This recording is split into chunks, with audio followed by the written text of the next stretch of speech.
Melinda Liu, thank you so much for joining us on GZERO. Thank you. Good to be here. So how would you describe Xi Jinping's relationship with Putin right now? These are two people who've been thrown together in a marriage of convenience. They've known each other a long time, so it's not entirely awkward, but it's not entirely comfortable either. There's not a lot of trust between these two people, and they each of them probably know that down the road, a number of years from now, the tables will be turned and one of them will be allied with America against the other. It's always been like that, and it always will be like that. That's how they see it. China did not expect its best friend Vladimir Putin to stumble in Ukraine. They may not have known it was going to be a full-bore invasion. I think many people suspect that they just thought it would be another replay of 2014. They claim they weren't told. Publicly they claim they did not know. Yeah. They claim that.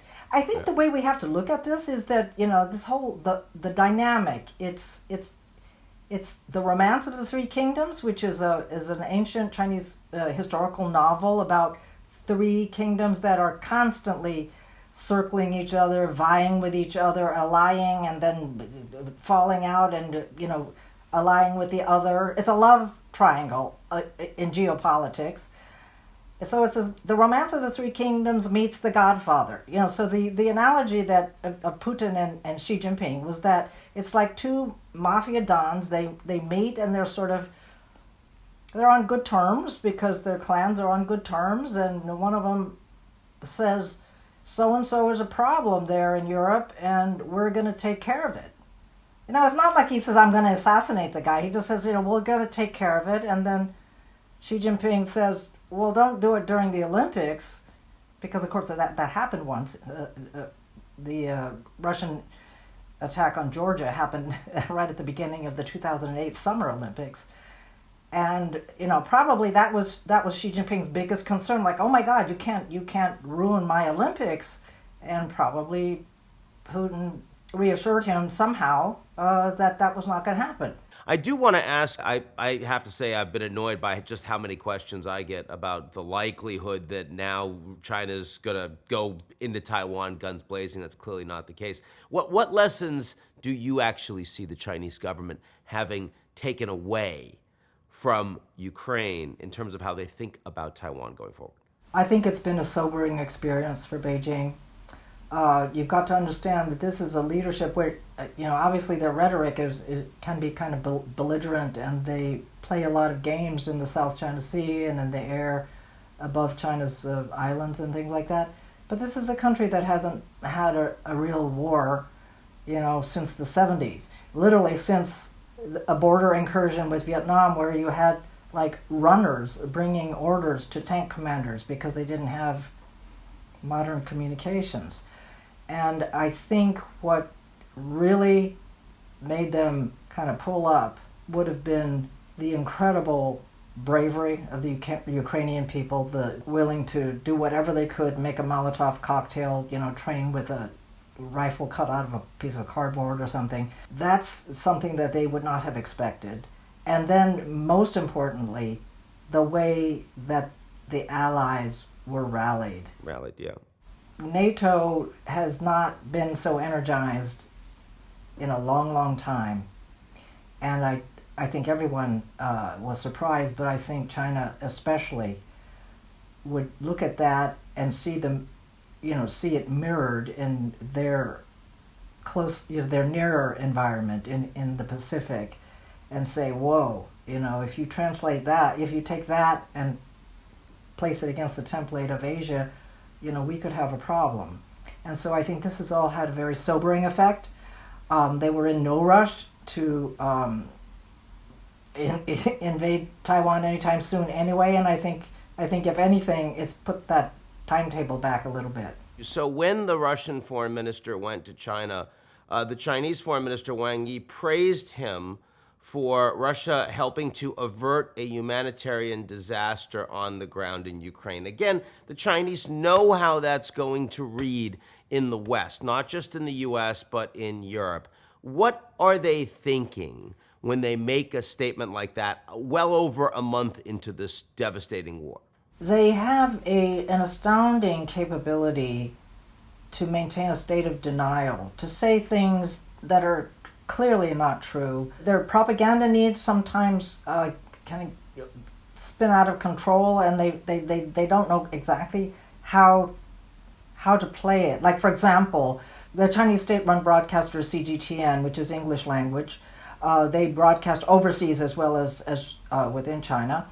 And they're actually kind of interesting because they've been trying to show some of what's going on in Ukraine. And just these past few days, when everyone is focused on the absolute horrific evidence of civilian deaths, torture, executions, as Russian troops withdraw from some areas of Ukraine, a lot of the CGTN coverage has been on the Russians who have died and left behind, devastated tank convoys and things as they've pulled back, including Russian bodies of Russian soldiers and whatnot. But the problem with that is, okay, yes, I mean, it's bad when people die, and you have to feel some sympathy, of course, for the victims, regardless of nationality. They're all human beings.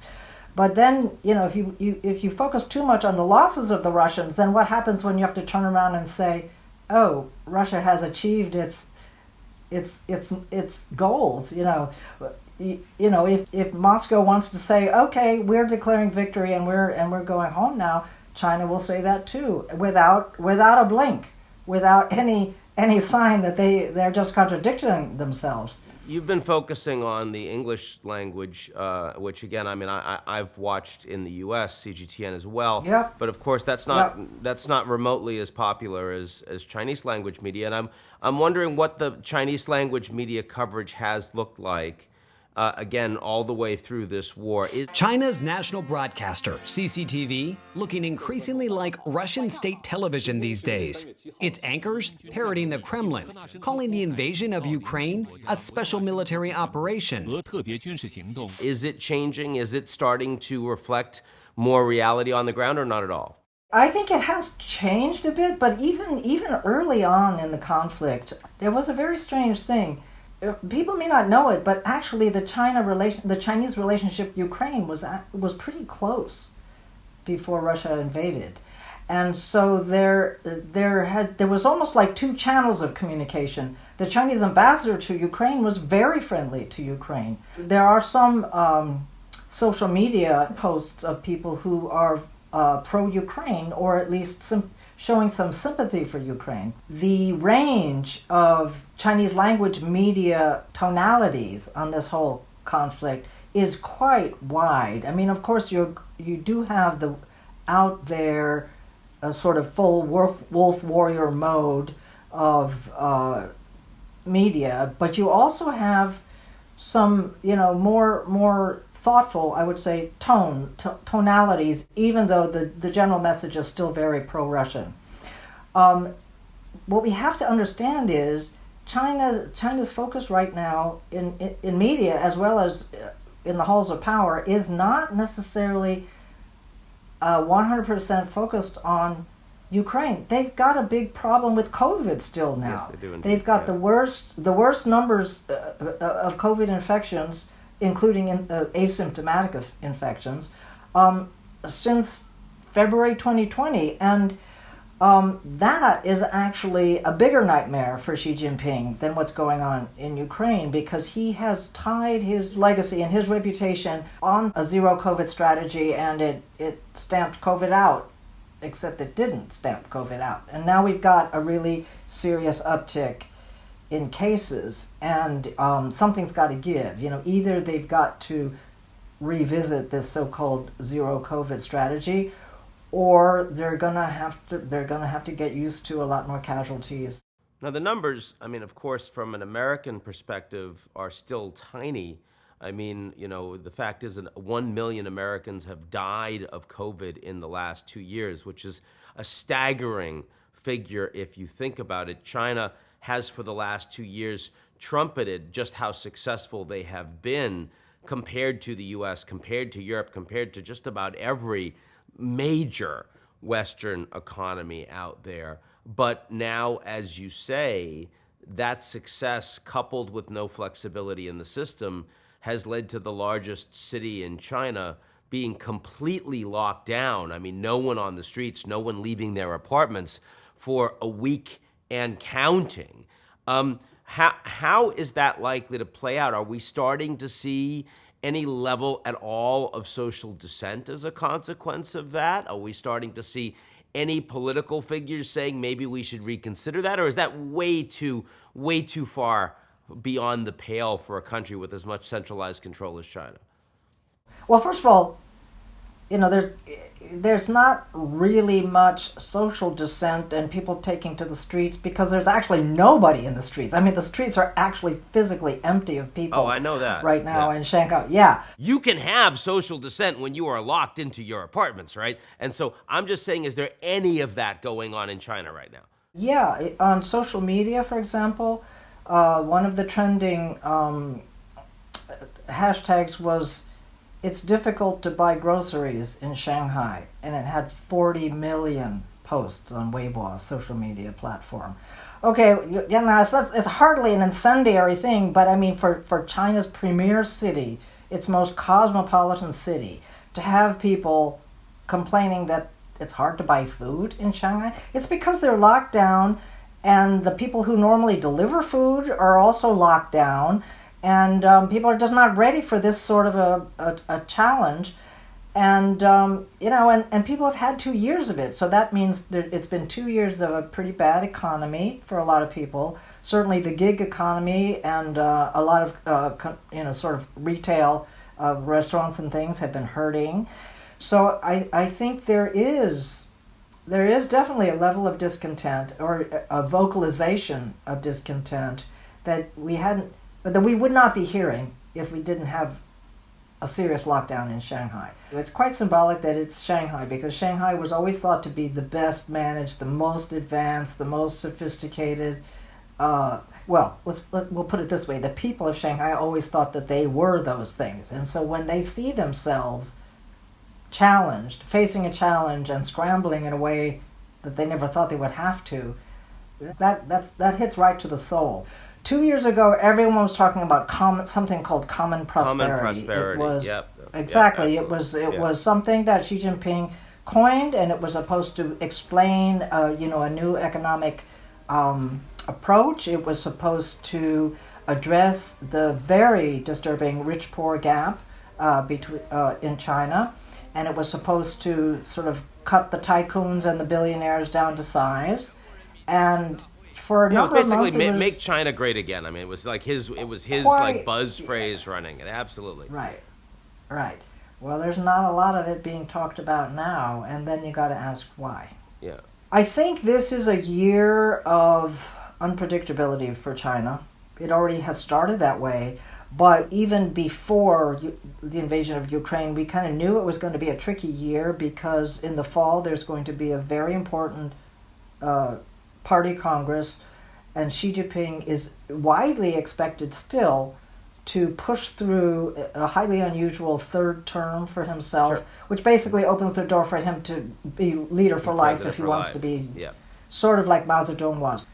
Sometimes I wonder, when Xi Jinping looks around and he looks at Putin, does it seem like he's looking in a mirror? Here are these two autocrats. They've been very isolated. Xi Jinping hasn't left China since the beginning of the pandemic. Obviously, we saw it from the dynamics of Putin meeting with his generals and things. He's surrounded by yes men. We have to assume the same is true of Xi Jinping. Where are they getting their information? Where is anyone getting their information? I think it's a pretty unsettled situation here. I'm not predicting anything because I just don't see enough. I think anyone who thinks that they can predict what's going on in China now are precisely those who don't know. I've encountered many of those people. Melinda, it's really nice to talk with you. Thank you so much for joining us on GZERO World. Thank you, Ian. My pleasure.